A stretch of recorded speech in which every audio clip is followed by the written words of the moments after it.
Un reciente libro de historietas es Una de vampiros. Este es el título que nos propone el dibujante Agustín Pailet en este libro maravilloso editado por Maten al Mensajero, en varias historias autoconclusivas pero relacionadas y protagonizadas básicamente por un niño con sus amigos, un niño con su hermana o esos tres, y los vampiros, los milagros, las navidades, todas situaciones que de alguna manera encuentran en lo fantástico un punto, un vínculo desde el cual descubrirse ellos, desde el cual pensarse en relación a los otros, y con una manera gráfica tan hermosa, tan grácil, tan afectuosa respecto del mundo de la niñez, y también con ciertas características gráficas que vuelven muy encantador al trazo, al dibujo de Agustín Pailet. Es el primer libro como historietista de Pailet, así que va a ser un gusto enorme recibirlo en la linterna mágica de esta noche en Radio Universidad. Por un lado, me resultaba algo, no sé si melancólico, quizás a mí me pasaba como lector, y a la vez muy disfrutable, es decir, una melancolía de algo que de alguna manera inevitablemente se nos ha ido perdiendo por la edad, pero que todavía está, que está latente, está dando vueltas y que uno lo disfruta un montón. Y esa capa de vampiro, de alguna manera, uno la lleva consigo todavía, si se quiere, por el niño protagonista. Así que bueno, son cosas que me pasaron mientras leí el libro, que lo leí de un tirón, porque tiene una narrativa muy fluida. Es realmente encantador, esa es la palabra que se me estaba escapando. Es un libro encantador. Bueno, primero muchas gracias por tan lindas palabras, y en base a lo que decís, no sé si la palabra sea, ¿dijiste nostalgia o melancolía? Melancolía. Claro, bueno, yo estaba pensando más en nostalgia quizás, pero enfocado con una mirada humorística, como para que el libro, bueno, justamente sea algo, una experiencia divertida y no un golpe bajo por los años perdidos, ¿no? Es como, para mí el libro funciona más como una especie de homenaje y sátira a la infancia que otra cosa.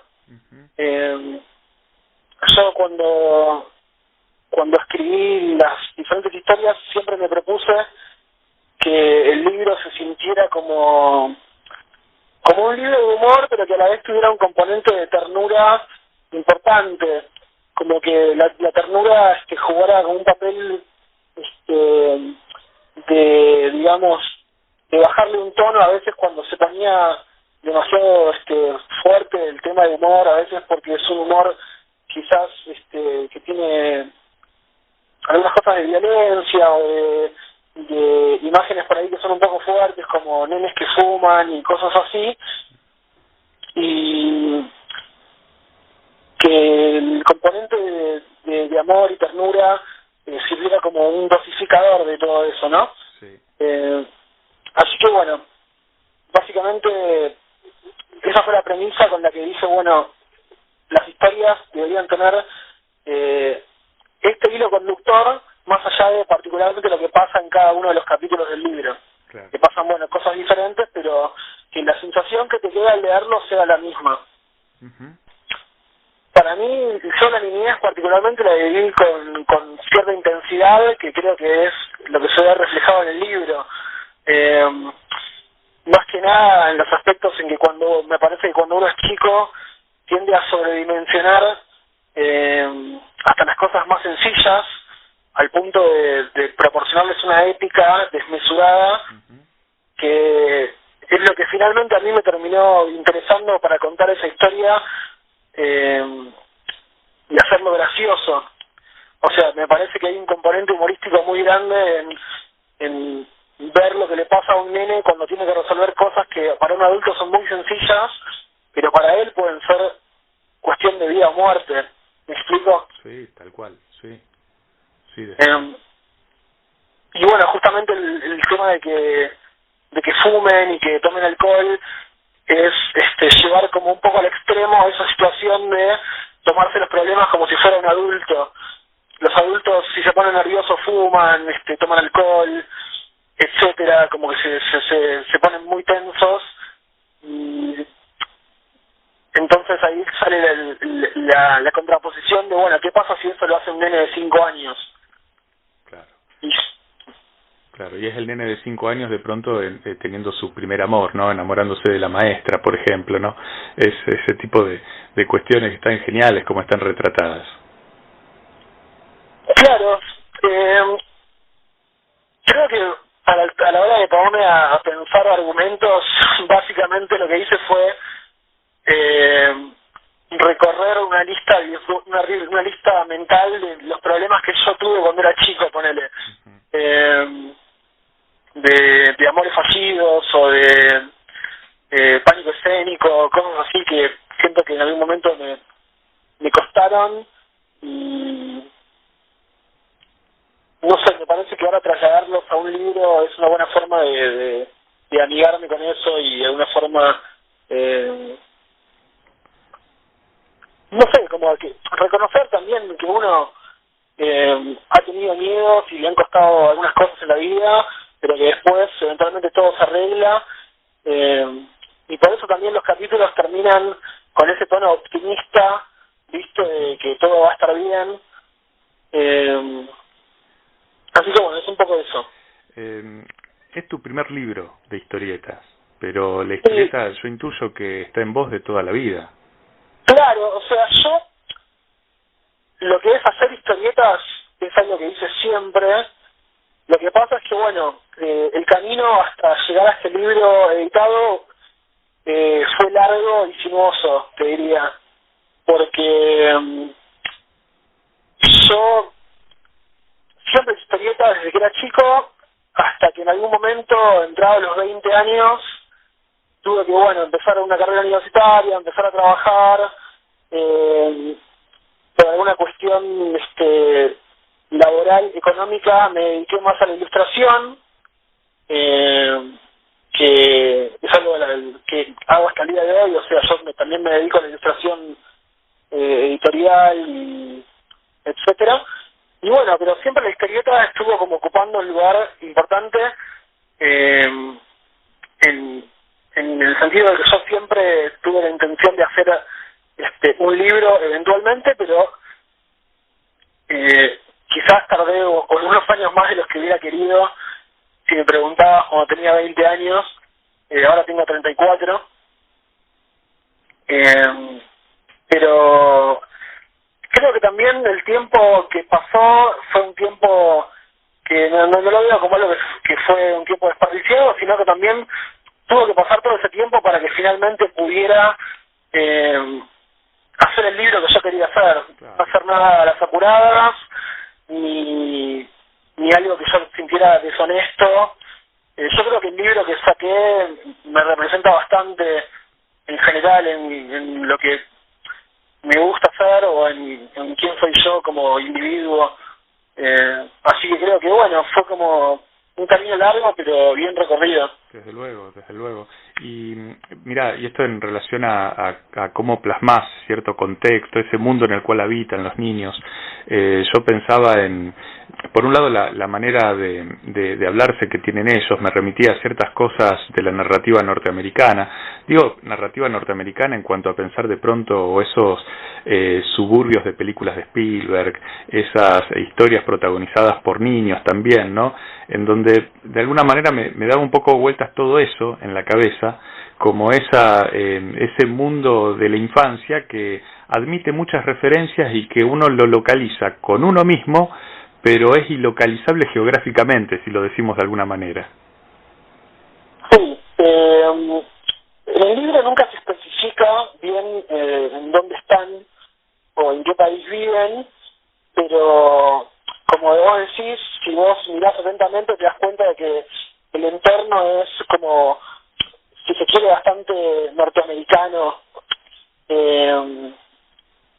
Yo creo que todo lo que tiene que ver con el aspecto del entorno del libro y cómo se hablan los personajes, y el hecho de que festejen Halloween y San Valentín y esas tradiciones que son tan, digamos, de Norteamérica, tienen que ver con una especie de homenaje o sátira de lo que es todas las películas y dibujos animados que yo consumí cuando era chico, en los 80 y los 90,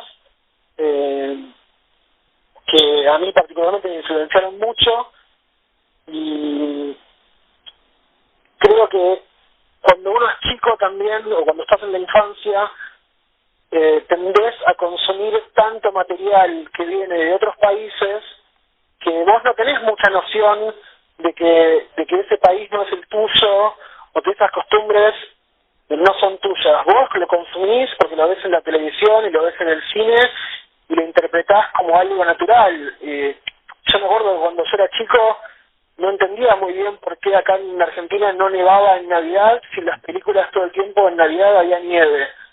¿Me explico? Entonces me interesó como parodiar toda esa situación de pelis o de series con las que crecí, y situar a mis personajes en una especie de falsa película o falsa serie de dibujos animados norteamericana.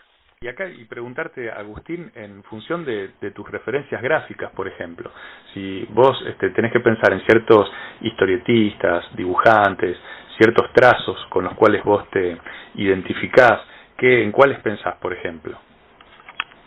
Y mira, yo tengo, la verdad, que influencias bastante dispares a lo largo de mi vida, pero si te tengo que mencionar algunos así como sin pensarlo demasiado, te diría Brian Lee O'Malley, que es el dibujante y creador de Scott Pilgrim, Akira Toriyama, que bueno, para los que no lo conocen es el creador de Dragon Ball, Derek Kirk King, que es otro dibujante coreano-americano que a mí me gusta mucho, y bueno, acá argentino me gusta mucho Lucas Varela. Claro. Y son, bueno, yo te diría que tienen un hilo conductor que me parece que son personas que tienen como un estilo de dibujo muy prolijo en sus acabados. Las historietas en blanco y negro que hacen me gustan mucho. Por eso también, bueno, mi libro es una paleta, tiene una paleta reducida que es blanco, negro y rojo, porque yo es básicamente el 80% de las historietas que leo es en blanco y negro o blanco y negro con algún colorcito sombreado, que es algo que me gusta mucho. Bueno, y ahora hablando de influencias, que me estaba olvidando, Chris Ware, que es un historietista norteamericano, me influenció bastante en lo que es la puesta en página y la cantidad de viñetas por página, que es como mi libro tiene por lo menos 12 viñetas en todas las páginas, casi todas, o sea, está muy cargado de textos e información, y eso es algo que te puedo decir que me inspiré directamente en él. No quiero omitir que de alguna manera estuvo siempre implícito, ¿no? Pero es el catálogo y la atención editorial de Maten al Mensajero, porque es tu primer libro de historietas y lo es también gracias al sello editor, ¿no? Y eso es muy importante, más aún digo por el catálogo, porque uno se mete en Maten al Mensajero y es una puerta de ingreso muy variable, ecléctica al mundo de la historieta y con una mirada muy cuidadosa al respecto.